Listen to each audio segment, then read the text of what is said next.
Well, hello everyone. This is Dr. Eileen, and this is another daily dose of medicine walk. And for those of you who are listening in on Blog Talk Radio, this is Healing House Radio.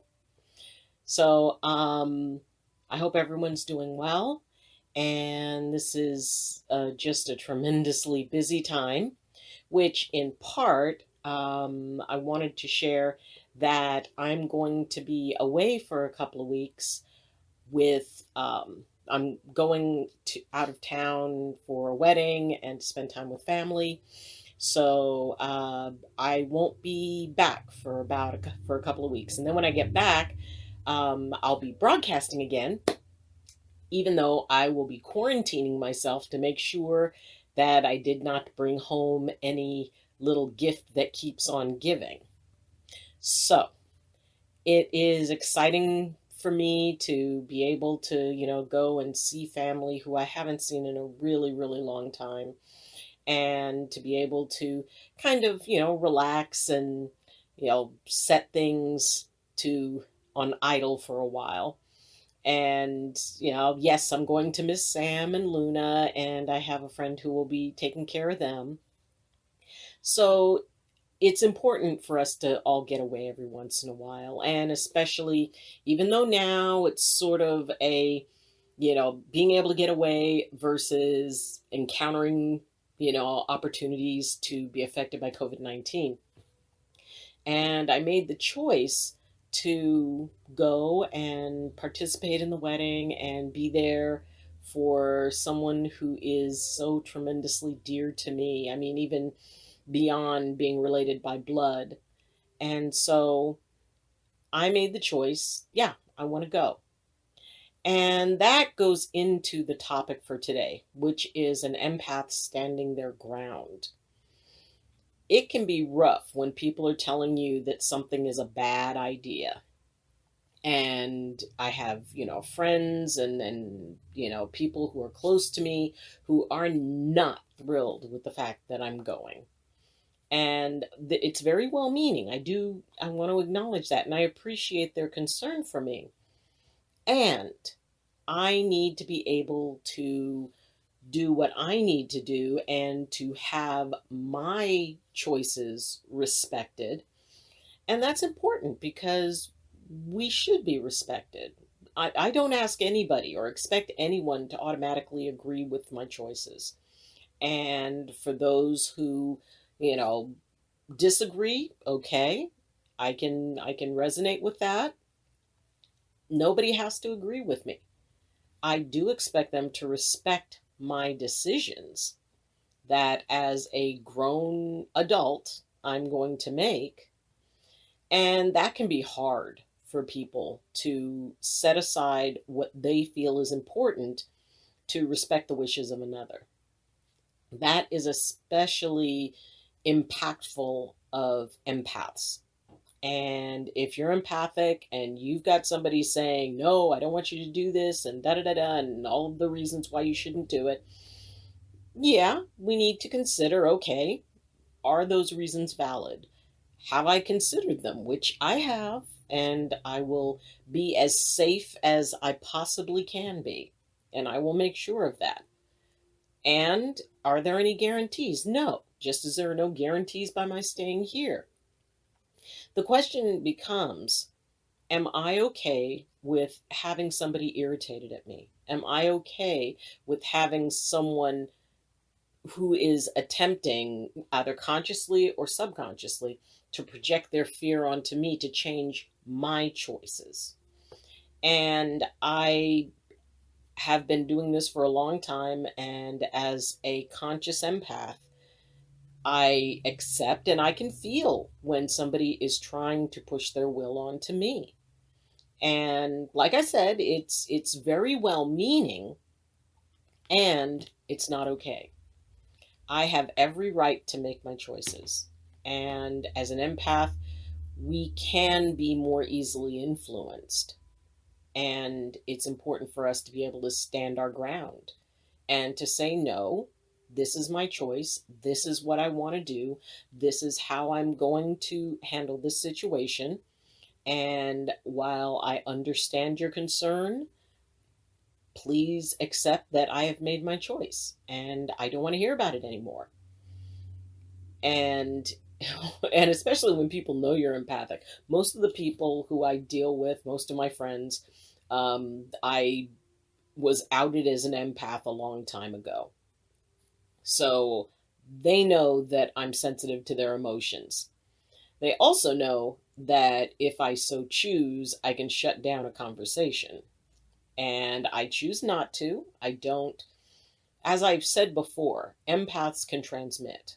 And I make a point of not transmitting unless I have a really, really, really good reason for it. And just because someone's irritating me does not mean that that's a good reason, because that goes into an area where we really need to be very careful. Just because we can doesn't mean we should. So when you consider that you just don't want to hear about it anymore, technically you can shut down the conversation. I just encourage you to do so on a conscious level by simply asserting yourself and saying, I've made my choice, drop it. And yeah, it's a lot easier just to influence and to push someone to suddenly not feel like discussing it or pursuing the discussion.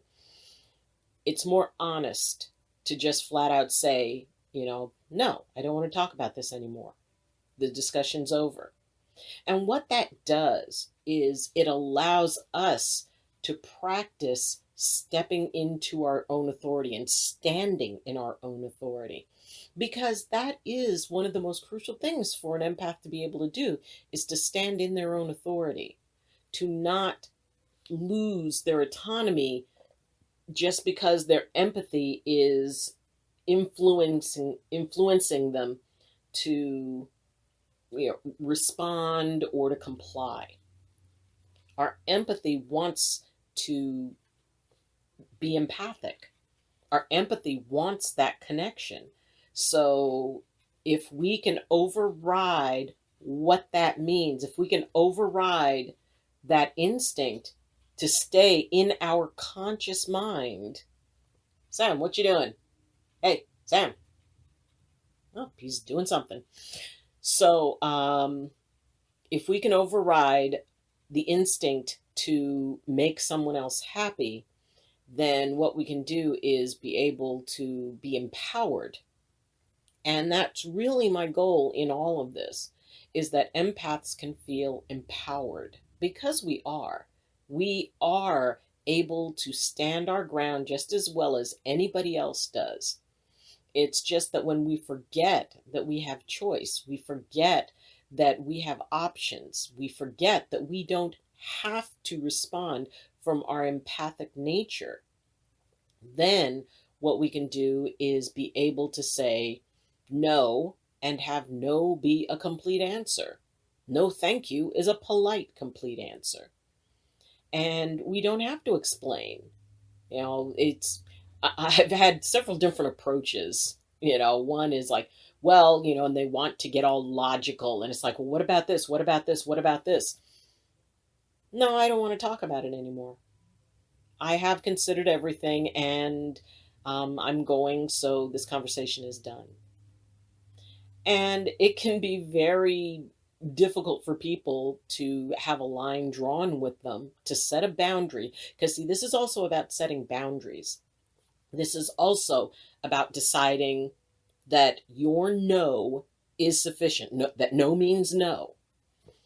And when you say, I don't want to discuss this anymore, the subject is closed, then leave it closed. They can't logic you into a discussion. They can't, well, but what about? No. And that is an excellent practice for us, to say no.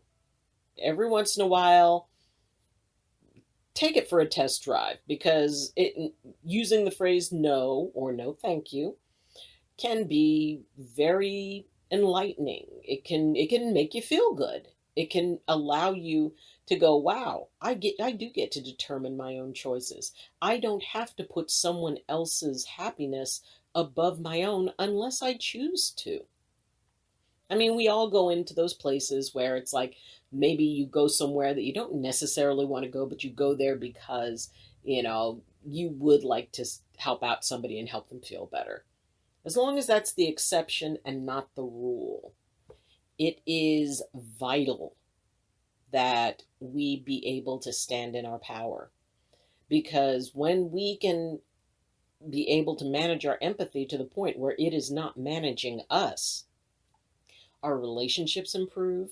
They're on a much more balanced level. We feel that we can speak our truth and not worry about, how someone is going to react to it. People are going to react to whatever they react to. And it is not our job to make sure somebody else feels better at our own expense. Everybody's responsible ultimately for their own happiness. And how someone responds to any given situation is up to them. Don't let anybody put it on you. Don't have somebody, I had one person say, it's like, well, we need you. So you have to, stay healthy, and, you shouldn't go on this trip because we need you. And it's like, well, no, that is not my responsibility. You should be able to stand up for yourselves. I don't mind being here to help. I don't mind being part of a solution, but I can't be the only solution. So if I'm not here, you'll figure it out. And it's having people kind of get stumped on that. But the more solidly you establish what it is that you intend to do, what you're going to do, that you've already made the decision, that you are not going to let yourself be talked out of it, and even entering a debate. If you don't feel like debating it, don't. It's okay. It's okay to say, you know what, I really don't want to discuss this anymore. My decision is made. So deal with it. It's all right to stand up for yourself. It's all right to stand your ground.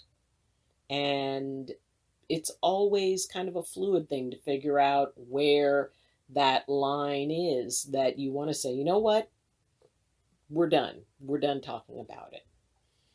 Empaths are notoriously bad at that, which is why I want people to, every once in a while, just practice saying no. If there's something you really don't want to do, say no thank you. And don't explain why. You don't owe anybody an explanation. You can just say, well, no, because, otherwise, if it's like, okay, now I've got to think up a reason that they'll think is okay. I've got to have a good enough excuse. You don't need any excuse at all. Yes, you will feel their irritation, you will feel their disappointment, and you will feel them pushing you to justify your position and trying to exert enough emotion to weaken your resolve.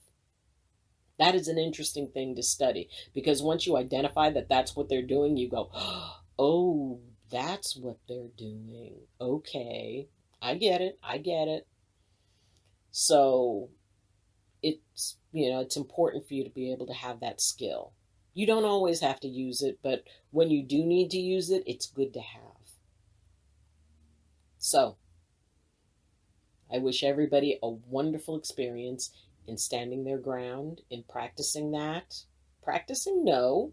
Remember, no is a complete answer. No thank you is a polite, complete answer. And every once in a while, just throw one out without an explanation. It's okay. Your friends will get over it. So, thank you for joining me. And as I said, I'm going to be gone for a couple of weeks. So, I wish you well. If there's anything, any questions, comments, or concerns, leave them in the comments section. I will be sure to check that as soon as I get back. And since I will be, in home for a couple of weeks, I'll have plenty of time to get to them and to respond. I will respond it through videos. And if you want to reach me through other ways, you can follow me on Twitter. You can go see my Facebook page, Medicine Walk with Dr. Eileen, and my email address is in the description. If you like this video, then please press like. And if you like the topics and the things I cover, please consider subscribing. And for those of you who are already subscribed, thank you so much. And If you would like to support the channel on a higher level, there's a link to my Patreon account in the description. So again, thank you for joining me. As always, I wish you balance and I wish you blessings from my heart to yours. Love you, and see you in a couple of weeks. Bye.